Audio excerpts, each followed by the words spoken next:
sexta-feira eles chegaram, sábado de manhã, ontem à noite, trazendo reflexões, né, no nosso coração, fazendo-nos pensar nessa relação com Deus tão especial. Que Deus possa usar a sua vida, querido. Vamos orar mais uma vez. Pai, eu entrego a vida do teu servo nas tuas mãos e peço em nome de Jesus, meu Deus, que o Senhor use seus lábios, seu coração, para ministrar com graça, sinceridade, verdade, a tua palavra a todos nós. Nós oramos em nome de Jesus. Amém. Amém. Obrigado. Fera demais. Gente, eu estava vendo os nossos queridos adorando aqui a Deus. E eu fiquei imaginando, porque quando a Bíblia fala que toda língua, raça e nação um dia vai se dobrar e vai adorar, e eu vendo a intensidade da adoração deles, eu parei para pensar o seguinte: a gente pensa que é toda língua, inglês, português, espanhol, mas toda língua adora ao Senhor. E eu fiquei tão feliz, eu me emocionei de ver vocês adorando a Deus aqui. Que coisa linda. Amém. Obrigado por me permitir experimentar isso hoje, um pedaço do céu aqui nesse lugar. Amém. Amém? Vamos aplaudir o Senhor? Aí, galera, ó, muito bom. Que coisa linda, gente, de verdade, me tocou. Eu fiquei ali olhando, sabe, eu vendo, o céu vai ser assim, gente. Todo mundo adorando na sua expressão. Acho que lá a gente vai falar uma língua só, não sei. Pastor, depois você explica para a igreja como é que vai ser lá no céu. Mas toda língua, raça e nação é lindo demais, é bonito demais. Se eu voltar de lá, eu te Muito bem, queridos, ontem à noite eu esqueci de me apresentar e ninguém me lembrou. Mas hoje de manhã eu lembrei, quer dizer, fui lembrado. Obrigado, Tássio, mais uma vez. Então vamos lá, eu sou... Você pode falar Elton para ficar mais fácil e todo mundo falar igual, fechou? Sim. Aí vai ser assim, ó, eu sou Elton, casado com a Su, e pai do... E futuramente da... Beleza, então vamos lá. Bom dia, gente, eu sou... Casado com a... E pai do... E futuramente da... Muito bem, se você quer acompanhar essa história, de ver como é que vai ser o desenrolar dessa história, eu quero te convidar a seguir a gente nas redes sociais. Então, Elton e Suzane Sá é um perfil aqui, tem o QR Code ali, se você quiser já ir direto, ou então, você sabe que Deus caprichou, quer dizer, Deus não, meus pais, né? E os pais dela, capricharam na escrita do nome. Então, Elton com T-H-I-M e Suzane com S e 2 N's, só tem nós dois. Não tem mais ninguém na internet com esse nome. Então segue a gente, esse é um perfil que a gente fala muito de para casamento, para casais. A gente tem as nossas redes sociais pessoais também, que é fácil, é só você dividir, Elton Sá e Suzane Sá, entendeu? E você consegue achar todo mundo lá. Mas esse é o nosso perfil, digamos assim, principal, que a gente fala para casais, a gente dá dicas de casamento, a gente bota as nossas ministrações, e se você quiser seguir a gente e acompanhar isso, todo mês, gente, todo mês, as mulheres vão entender o que eu estou dizendo. Todo mês é uma torcida. Entendeu? Para ver se Sara veio ou não. E quando Suzane fala, não foi esse mês, mas a gente continua com fé, com esperança, porque se Deus prometeu, Ele é fiel para cumprir. Amém. Você crê nisso? Sim. Eu já falei ontem aqui, se Abraão foi com 99, filho, eu tô cedo. Eu tô tranquilo. Muito bem, queridos, vamos lá. Vamos começar aqui a relembrar o que nós falamos. Ontem de manhã falamos sobre cair as máscaras, tirar o véu, tirar tudo aquilo que nos impede de ter um relacionamento mais próximo com Deus. Ontem à noite falamos sobre o seu olhar, o que você tem olhado, o que você tem visto, o que você tem enchido a sua mente e o seu coração com. E hoje, o tema de hoje, diga assim comigo, pode doer. Pode doer. Diga de novo, pode doer. Pode doer. Mas é para curar. Mas é para curar. A minha avó, a galera mais nova não sabe o que é um negócio chamado mertiolate. Os antigos se lembraram da dor agora. Eu sei. Parecia uma agulha entrando no machucado, sim ou não? Sim. Quem não falou sim não tem ideia, porque o mertiolate agora virou Nutella. Mertiolate arde ou não? Não, mas da nossa época. Porque a minha avó dizia, o que arde, cura. Minha avó sempre dizia isso. E, gente, era um negócio muito doido, porque a gente pegava aquele negócio, o troço devia ser mais infectado do que o próprio machucado. Porque a gente passava aquele negócio do machucado, botava lá dentro de novo. Meu Deus! Aí tirava, passava e fazia o quê? E tome bactéria no negócio.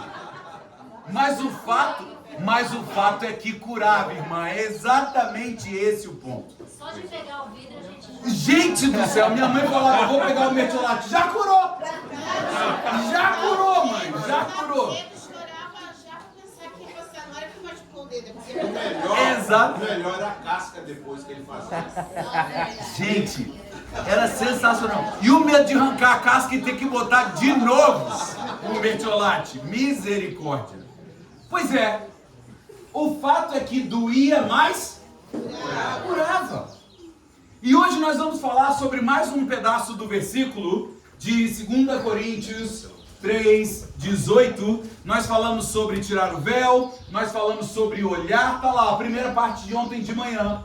Portanto, todos nós, dos quais o véu foi removido. Já retiramos o véu. Amém, queridos? Amém. Tinha uma ontem ainda com os véuzinhos que nós tivemos que expulsar, não é não? Vocês viram alguém que estava por ali assim, falou, é que ainda tem véu. Eu falei, misericórdia, assim. Não tem que orar mais. Aí ontem à noite falamos, sem o véu, nós agora podemos o quê? Ver e refletir a glória do Senhor. E hoje nós vamos falar que o Senhor, que é o Espírito, nos transforma gradativamente. Vamos orar? Deus, fala conosco mais uma vez. Nós estamos aqui ansiosos para ouvir a Tua voz e queremos e precisamos da Tua palavra para nos confrontar, confortar e fazer a cirurgia que o Senhor quer fazer em nós. Amém. Em nome de Jesus. Amém. Queridos, eu conheço muita gente que, conheço assim, das redes sociais, que diz que serve ao Senhor, mas que nada na vida dela muda. Eu conheço muita gente que diz, agora eu sou da igreja. Na verdade, eu tenho uma grande dificuldade quando alguém diz assim para mim, quando eu cheguei para a igreja, porque chegar para a igreja significa mudar de religião. Enquanto que ter um encontro pessoal com Jesus muda a minha história. Eu quero te dar um primeiro exemplo aqui. Imagina que ontem, na sexta-feira à noite, eu chegasse bonitinho, arrumadinho, com uma camisa branca, um tênisinho branco, e chegasse para vocês e falasse assim, queridos, hoje eu passei por uma experiência na estrada, um caminhão na contramão a 100 km por hora, bateu de frente com o meu carro. Eu me atrasei um pouquinho, mas cheguei. Vocês iam acreditar na minha história? Porque se um caminhão bate de frente com você a 100 km por hora, o mínimo que você pode esperar é ter vida. Porque de verdade você estaria morto. Agora, eu chegar bonitinho, arrumadinho, depois de um acidente com um caminhão a 100 por hora na contramão, é impossível. Jesus é a mesma coisa. O impacto de um encontro com Jesus tem que mudar a minha história. E se ela muda a minha história, os reflexos estão aparentes. É por isso que Jesus fala para Nicodemos que ele tinha que nascer de novo. Tem gente que fala, síndrome de Gabriela, conhece síndrome de Gabriela? Eu nasci assim, eu cresci assim, eu vou morrer assim. Só se você não nasceu de novo, amigo. Porque Gabriela é para aqueles... Desculpa se tem alguma Gabriela aqui, mas se você não sabe, deixa eu te explicar. Não vou explicar, sua mãe explica em casa. Beleza? Mas essa síndrome de eu nasci assim, eu cresci assim, eu sempre fui assim, ó vida, ó céus, ó azar. Para com isso, porque um encontro com Jesus precisa causar um impacto grande. E é exatamente isso que nós vamos falar hoje. Se uma cirurgia dói, quem já fez alguma cirurgia aqui? A recuperação não dói? Não é verdade? Na hora da cirurgia a gente sente alguma coisa? Nada, porque estamos anestesiados. Eu sigo o Jonathan Neme. Eu não sei se vocês sabem quem é. Eu amo aquele cara. E ele foi fazer uma cirurgia lá para colocar implante aqui na frente. E ele dormiu cantando uma musiquinha. Vocês viram isso? Uma musiquinha de criança e ele foi cantando, cantando, cantando, cantando, até que apagou. E quando a gente faz uma cirurgia, mexe, muitas vezes fica dolorido. E às vezes quando a gente faz uma cirurgia por vídeo, a gente não vê externamente os pontos, mas lá dentro foi mexido. E aí dói. Quando você mexe, você lembra que você fez. Só que é algo que é invasivo para tirar a doença e colocar uma saúde. E Jesus, queridos, ele não vem para colocar maquiagem. Eu me lembro uma vez, Suzane estava se arrumando para uma festa. E ela queria fazer um coque. E ela foi pesquisar na internet, homens, pasmem.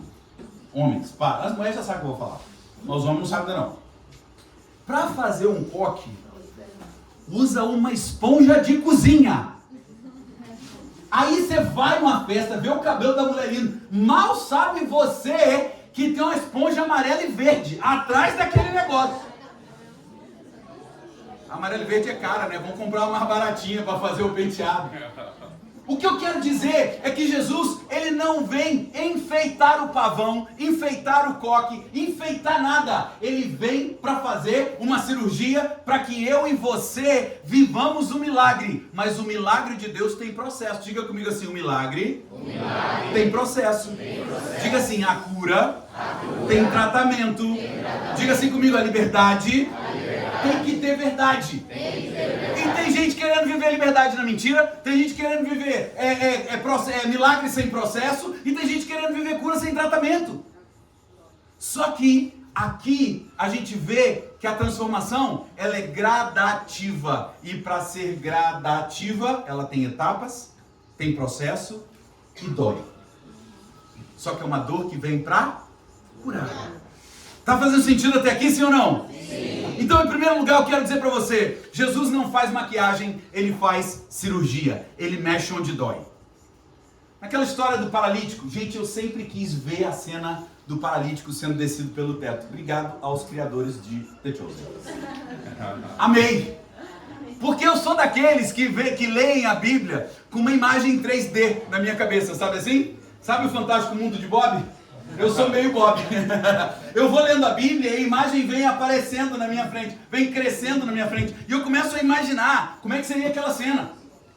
E eu sempre imaginei aqueles 4 caras abrindo um pedaço do telhado, descendo aquele camarada. Só que Jesus, antes de curar o paralítico, ele diz para o paralítico, os teus pecados estão perdoados. E quando ele diz os teus pecados estão perdoados, ele está dizendo, essa doença possivelmente é por causa de pecados, mas antes de te curar, eu preciso te tratar. E muitas vezes a gente quer a cura, mas a gente não quer ser tratado. E Jesus, quando ele vem transformando, ele faz isso com um homem paralítico, ele faz com uma mulher hemorrágica. Lembra da história? Olha que cena doida. Gente, eu sou meio Pedro. Eu olho para Pedro e eu falo assim, meu Deus, se eu fosse um dos discípulos, é fato que eu seria Pedro. Sou impulsivo, falo o que não tem que falar e, ó a cena. Uma multidão ao redor de Jesus. Você já foi em multidão? Quem já foi numa multidão? No meio da multidão, alguém te toca sim ou não? Sim, o tempo todo. Sim. O tempo todo. Jesus no meio da multidão, para e diz, alguém me tocou. Irmão, eu atribuo a Pedro. A Bíblia diz que foram os discípulos, mas eu atribuo a Pedro. Eu imagino Pedro virando para Jesus e falando assim, o senhor está brincando comigo. Como assim alguém te tocou? Não foi uma ou duas pessoas. Foram milhares de pessoas que te tocaram. Mas Jesus para e diz, não.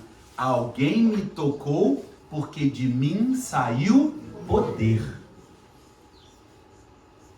Eu imagino a cena, todo mundo abrindo, aquela mulher ficando sozinha naquele meio, morrendo de vergonha, porque ela não podia estar no meio do povo. Ela tinha um sangramento, ela era considerada impura. E ela está ali no meio do povo agora, olha para Jesus com cara de cachorro que caiu da mudança e fala para ele, fui eu. E ele diz o que para ela? Teus pecados estão perdoados. Vai em paz. Queridos, quando a gente olha, e o próprio Pedro vacilão, Senhor, Jesus chega para lavar os pés dele. Aí ele fala assim, não, o senhor não vai lavar meu pé não. Não, se eu não lavar seu pé, você não tem parte comigo. Então lava o corpo todo. Pedro, fica quieto, senta e deixa eu lavar o seu pé. Eu não vou lavar nem o seu corpo inteiro, eu só vou lavar o seu pé. Senta e fica quieto. Pedro depois fala assim, Senhor, o senhor não vai morrer não. Ele fala, Pedro, você não está entendendo, eu preciso morrer. Não, se o senhor morrer, eu morro antes. A morreza, Jesus é preso e Pedro mete o pé, filho. E quando ele sai, ele ouve alguém dizendo, ei, você é um deles. Porque a gente se torna parecido com quem a gente contempla. Está fazendo sentido, sim ou não? Pedro era tão parecido com Jesus. Eu tenho uma teoria. A minha teoria é que Pedro não negou. Ele tentou negar, mas ninguém acreditou nele. É porque eu sou parecido com Pedro, tenho que defender de vez em quando. Pedro vira e fala assim, não, eu não sou um deles. Segunda vez, não sou. Terceira vez, não sou. Jesus é ressurreto, e depois de Jesus ressurreto, Jesus aparece a Pedro, e ele diz o quê? Tu me amas? Posso te contar aqui um negócio, sem parecer arrogante? Posso? Eu vou trazer do grego para você entender como é que funciona essa conversa de Pedro com Jesus. Fechou? Existem 3 verbos, pelo menos, de amor no grego. Mas 2 deles são usados aqui. O primeiro deles, diga comigo assim, agape.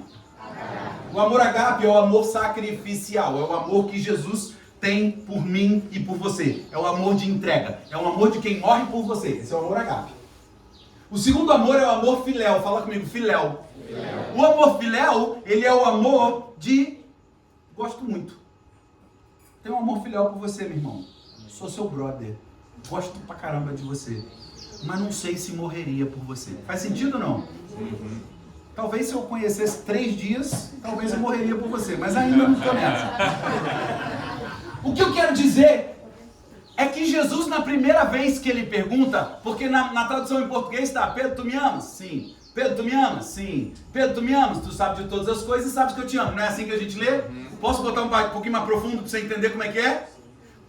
Jesus vira para Pedro e diz, Pedro, você me agapeia? Você me ama a ponto de se entregar por mim? Jesus querendo dizer, porque você acabou de falar que ia morrer e fugiu. Você me agapeia? Você me ama a ponto de se entregar por mim? E Pedro responde, Senhor, eu te filéu. Tamo junto, meu irmão. É nóis.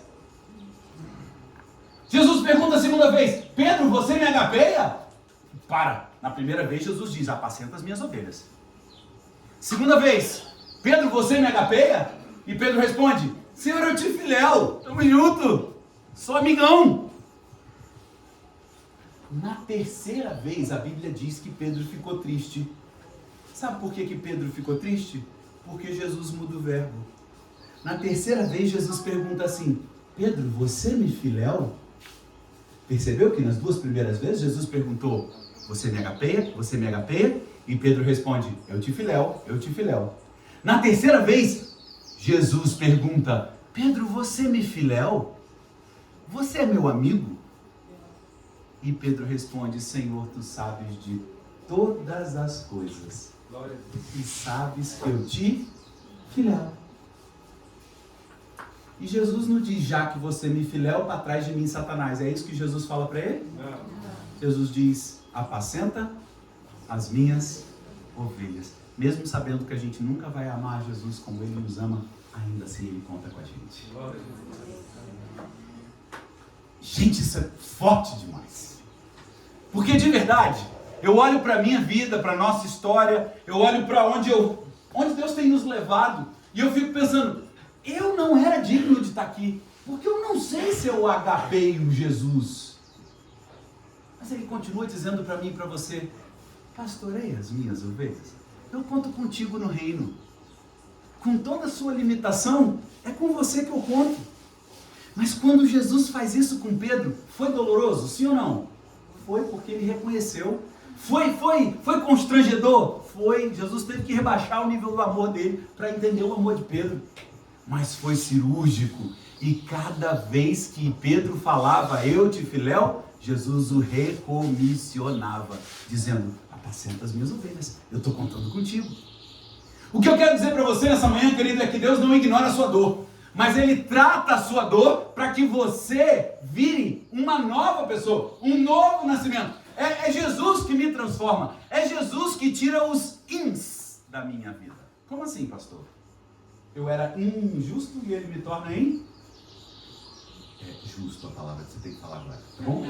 Vamos lá. Eu era injusto e Ele me torna num? Justo. Eu era impuro e Ele me torna num? Puro. Eu era todos os ins, infiel, e Ele me torna num? Fiel. Porque é Ele que faz o processo na minha vida. Não sou eu que tenho capacidade de fazer algo por mim mesmo, mas é nele. Eu não sei se você lembra das aulas de português, mas existe um negócio na aula de português chamada voz passiva. Ai, mas não, estou no carnaval, é feriado. As aulas de português tinham um negócio chamado voz ativa e voz passiva. Voz ativa, eu faço. Voz passiva, fazem comigo. Então eu não me torno justo, eu sou tornado justo. Eu não me torno puro, eu sou tornado puro. É o Senhor que faz isso na minha vida. Por isso que no texto está dizendo que Ele nos transforma gradativamente. Então, em primeiro lugar, presta atenção aqui. Em primeiro lugar, Jesus não faz maquiagem, Ele faz cirurgia. Em segundo lugar, a transformação, que muitas vezes as pessoas não veem por fora, mas tudo está mudando por dentro. Eu sei que tem reflexos, mas a mudança, ela começa de dentro para fora.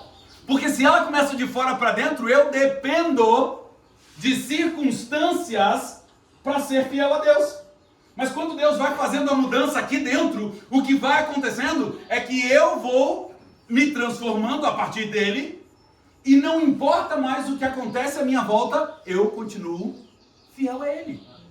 2 Coríntios 4,16, a gente canta uma música que tornou hit das igrejas evangélicas no Brasil, que diz isso: por isso nunca desistimos, ainda que o nosso exterior esteja morrendo, nosso interior está sendo o quê?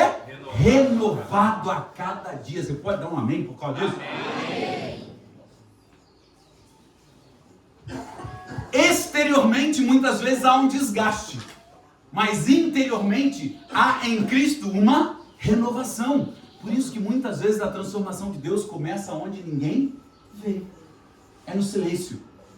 Gente, é por isso que é importante. Deixa eu te dar um bizu. Se você está se forçando a fazer as devocionais todas as manhãs, isso é um ensinamento que a igreja faz por você. É por isso que eu sou apaixonado pela igreja de Jesus. Tem coisas que só a igreja te ensina. Aonde que você aprende a ser marido? É só na igreja, filho. E você não quer ir. Ai, coisa de homem. Ai, que saco. Porque é lá que a gente aprende a ser marido. As mulheres aprendem a ser mulher aonde? É na igreja. A gente aprende a ser pai e mãe aonde? É na igreja. E ser filho, aprende a ser filho aonde? É na igreja. Porque lá a gente estuda a palavra, lá a gente aprende os princípios da palavra. É lá. Eu tenho dificuldade com quem fala mal da igreja. Ah, eu sou da igreja Cristo em Casa. Amarrado 1, 2, 3, 4, 5, 6.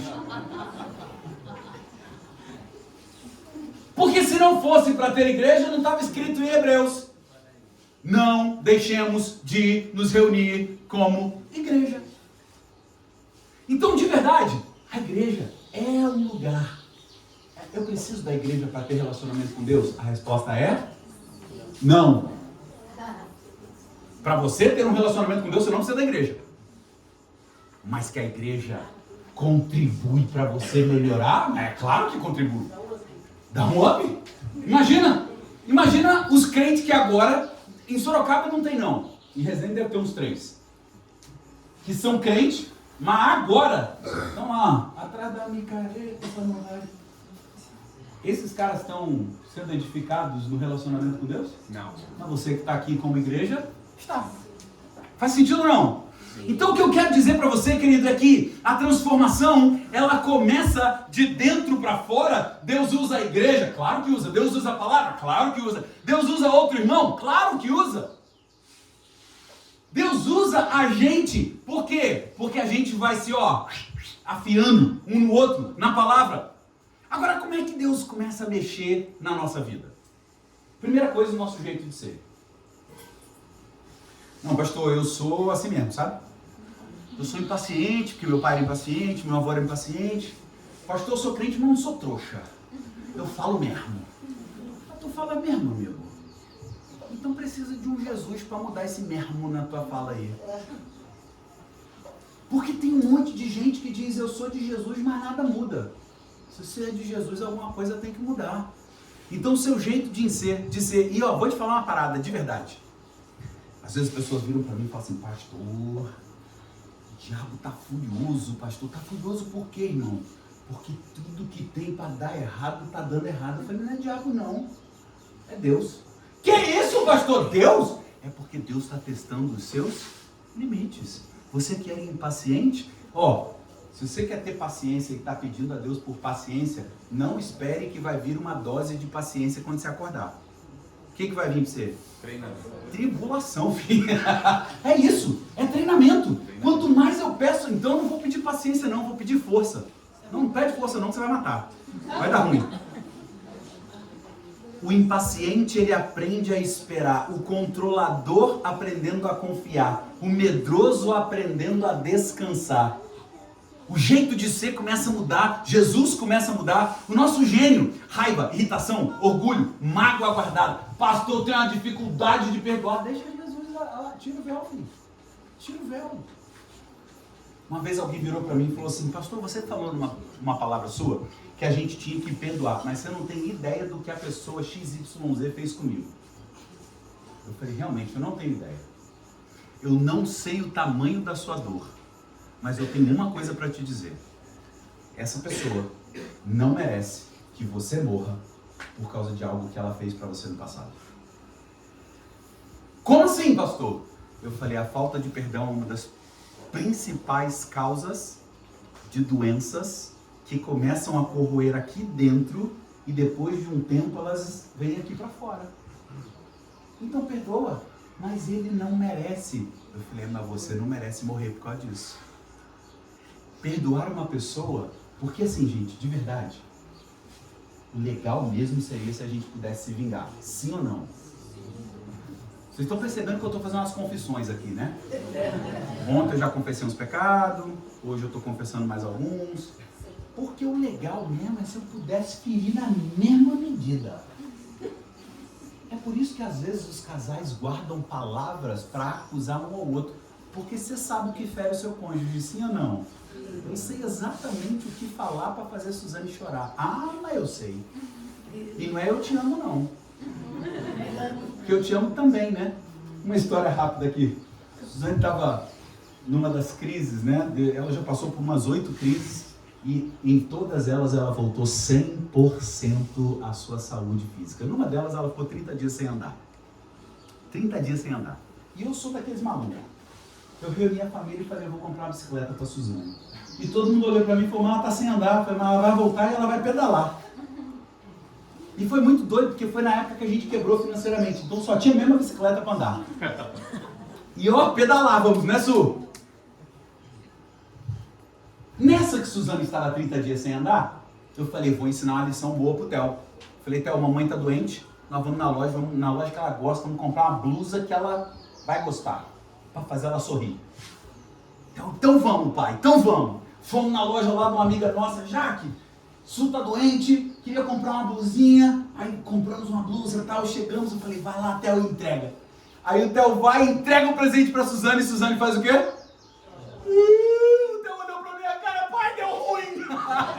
Eu olhei pra ele e falei assim, filho, a primeira lição do dia, mulheres choram quando estão tristes, mulheres choram quando estão felizes. Aí ele, tá. Tipo assim, eu acho que não deu certo, mas tudo bem.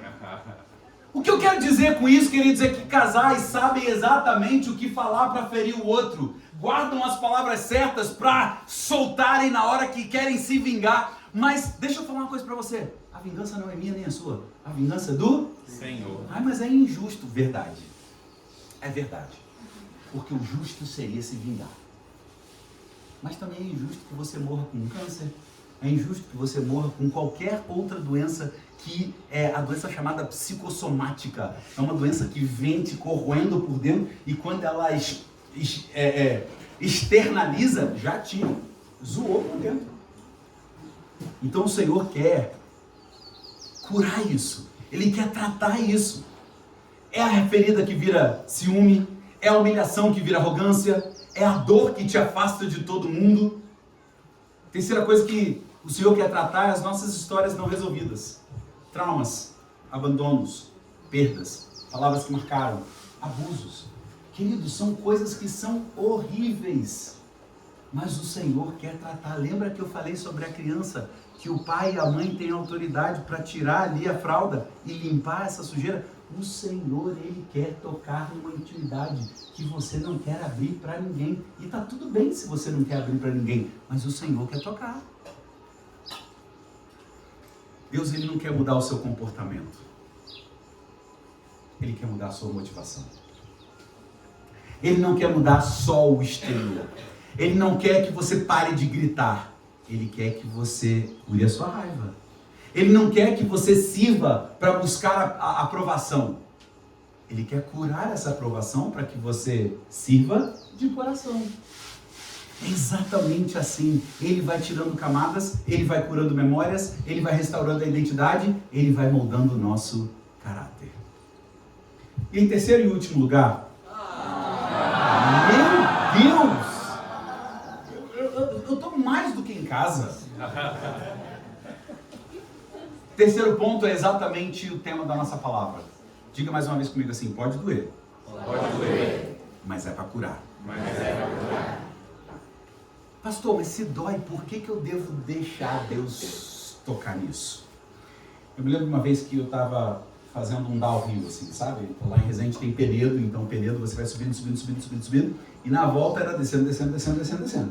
E numa dessas, uma areia na curva, a roda da frente da bicicleta fez o quê? E meu irmão, você sabe como é que o braço ficou, né? Carne viva. Não ficou torradinho não, pastor. Ficou baconzinho, sabe assim? Aqueles negócios assim. Eu cheguei na casa de uma senhora lá, que eu bati numa casa qualquer, para poder jogar água, para parar de sangrar. A mulher é enfermeira. Meu amigo... Antes do metiolate, sabão de coco. Ela pegou uma barra de sabão de coco, é desse jeito, pastor. Ela pegou e parecia que estava ralando queijo. Irmão, ela falou assim: meu filho, vai doer, mas é para curar. Aí eu só fiz assim, ó, eu só não quero ver, porque a Bíblia não fala nada, mas o coração não sente, porque os olhos não veem, né? Eu olhei para cá, filho, e fiquei olhando para a natureza. E ela começou. Flap, uma água gelada vindo do rio, lá de cima. E flap. Aquele negócio, gente, ia lá na alma. E depois, obviamente, que ela vem com mertiolate. Só que ela não vem com mertiolate com aquele negocinho pequenininho, não. Ela pegou o mertiolate e foi fazendo assim, ó, derramando em cima do negócio. E pareciam que eram 25 agulhas. Eu achei que eu tava igual os caras que caem de moto. Que fica aqueles negócios assim, aqueles ferros assim. Mas curou, não tem nem marca. O que eu quero dizer para você é que ferida aberta dói enquanto limpa, mas se não limpar, infecciona. Osso quebrado dói quando coloca no lugar, mas se não colocar, fica torto para sempre. E o que o Senhor quer fazer é comigo e com você fazer a primeira coisa, o diagnóstico. Por isso que nós começamos a falar que primeiro Deus quer te ver. Ele quer fazer o diagnóstico, não como juiz, mas como médico. O problema é que às vezes a gente confunde os papéis de Deus. Diga comigo assim: Deus nunca confunde os seus papéis. A gente é que confunde os papéis dele. E a gente fica com medo dele julgar a gente como juiz. Mas nessa hora ele quer ver a gente como médico. É só você ver como é que Jesus tratava os fariseus e como é que ele tratava os pecadores. Os fariseus que conheciam a palavra, ele ia com chicote. Mas os pecadores, ele sentava para comer com eles. Ouvia as histórias. Mostrava amor. Salmo 139, 23 e 24 diz o seguinte, eu amo Davi, é outro personagem que eu me identifico muito.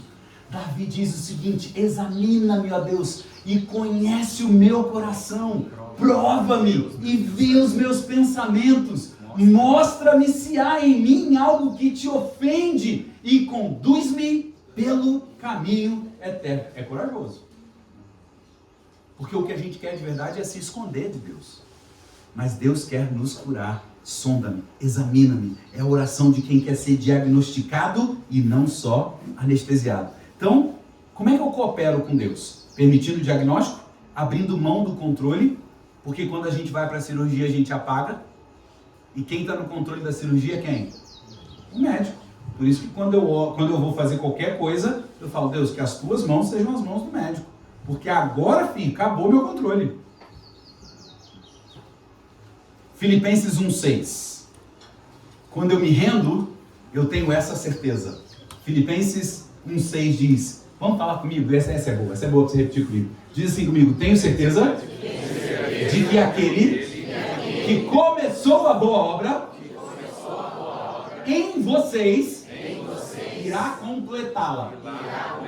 Até o dia em que Cristo Jesus voltar. Você pode dar um amém? Amém. Glória a Deus. É Ele que começa. É Ele que completa. Qual que é a minha função e a sua função? Deixar. Deixar Ele curar. E a terceira cooperação que eu faço é entender que há um processo de recuperação. Por mais que não seja visível a operação, foi mexida muita coisa ali. Muitas coisas foram mexidas. E nós precisamos entender que Deus precisa do tempo dele. Eu tenho duas perguntas para você nessa manhã. Você quer ser abençoado ou você quer ser curado?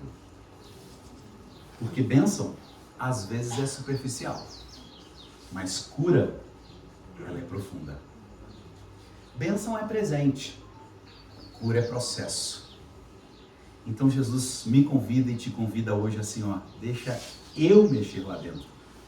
Pode doer, mas é para curar. Pode levar tempo, mas é para restaurar. Pode exigir rendição, mas é para te libertar. Amém. O único Senhor que deixa os seus escravos livres é o Senhor Jesus. Porque se conhecer a verdade te libertará. Então como é que é isso? Eu sou escravo, mas eu sou livre?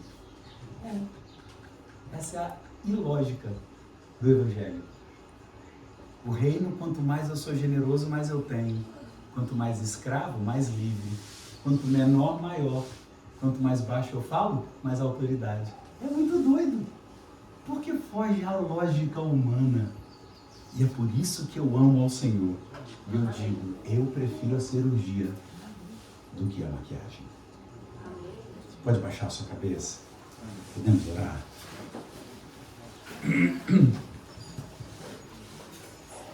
Senhor,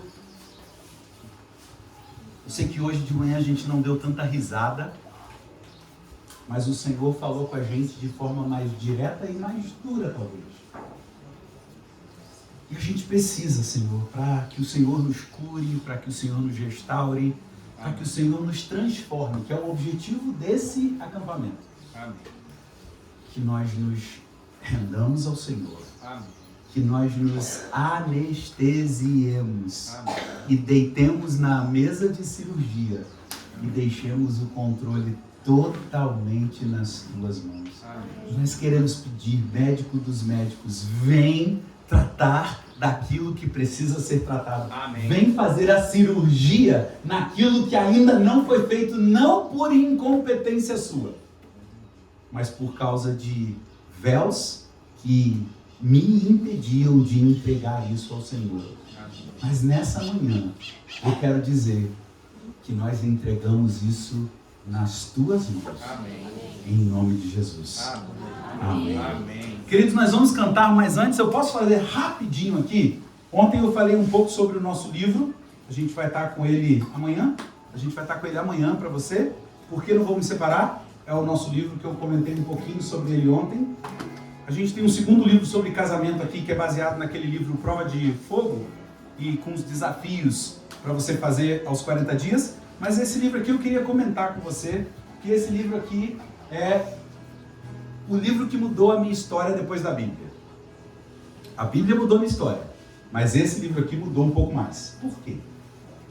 Fala assim comigo, Cason. Cason é a palavra de Provérbios, no texto de Provérbios que diz: onde não há visão, o povo se perde. E esse livro me ajudou a escrever a frase da minha vida. Como assim, Elton? Todos nós temos um propósito, certo? E o propósito geral para todo mundo é ganhar pessoas para Jesus. Mas existe algo mais específico que Deus te chamou para fazer. A frase da minha vida é: conectar pessoas aos valores eternos através da palavra de Deus. Então, onde eu estou, eu conecto pessoas aos valores eternos através da palavra de Deus. Seja em sala de aula, seja na fila do banco, seja conversando com pessoas na hora do almoço, porque eu estou sempre conectando pessoas. Mas como é que eu cheguei nessa frase? Esse livro me ensinou a chegar nessa frase. E se você quiser saber a frase da sua vida, esse livro, assim como me ajudou, pode te ajudar. E amanhã também a gente vai estar com ele lá, beleza? Para quem comprar tudo, a gente vai fazer um combo bem interessante, então fica a dica aí.